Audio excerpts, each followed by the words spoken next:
Chapter 1. A Meal and a Million. It was supposed to be a birthday celebration, but for Ethan Cole, it felt more like a public execution. Decorative lights sparkled across the courtyard of the White family villa, casting a golden glow on elegant dresses and expensive suits. Tables overflowed with wine and delicacies, and soft jazz played beneath the clinking of champagne glasses.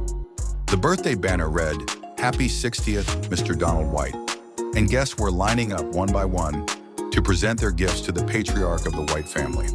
Among them, Ethan stood in a plain shirt and scuffed shoes, his hands buried in his pockets. No gift, no envelope. No one even acknowledged his presence. If anyone noticed him, it was to whisper or scoff. After all, what was a man like him doing among people like this?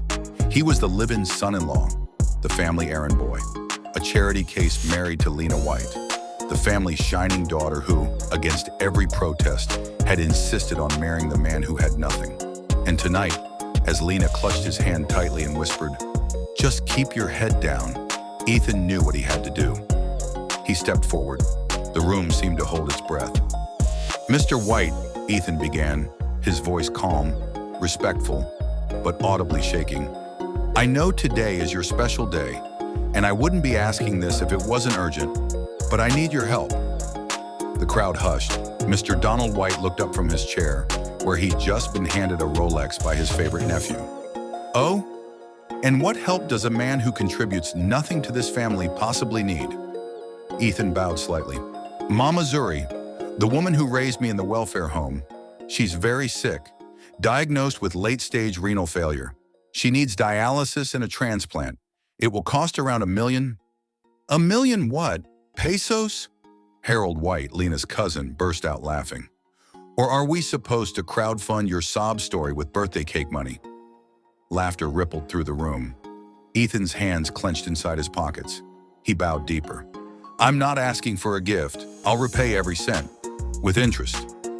Wendy White, Harold's sister and Lena's rival, stepped forward with a champagne glass. "Repay with what? Hopes and prayers? What do you have to offer, Ethan? A part-time job as Lena's handbag?" Someone snorted. Another guest filmed with their phone. A few were already whispering, "Is this going on TikTok?" Lena stepped forward, face flushed with embarrassment.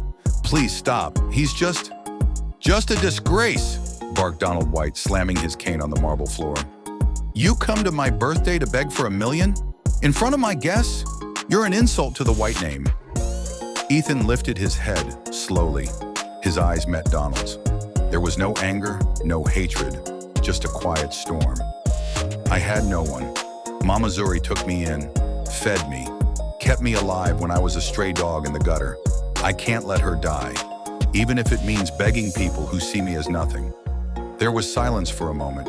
Then Harold laughed again. "Stray dog, that's exactly what you are. Here, pup." He pulled out a crumpled $10 bill and tossed it at Ethan's feet. The crowd roared. Ethan stared at the bill. He didn't move. Then something vibrated in his pocket. His phone. Unknown number. "We've found you, young master. Your world is about to change." He read it once, then again. No name, no context. But something deep inside his bones reacted. A buzz, a pull, like static under the skin. He looked up. Harold was still laughing. Wendy rolled her eyes. Donald White turned to the next guest, dismissing Ethan like he was a speck of dust. But Lena, she still held his hand. And Ethan, he picked up the $10 bill, dusted it off, folded it, slipped it into Harold's champagne glass. Then he turned and walked away. Not defeated, not humiliated, just quiet. Because tonight, he got his answer. And tomorrow, they'd start learning who they really insulted. To be continued.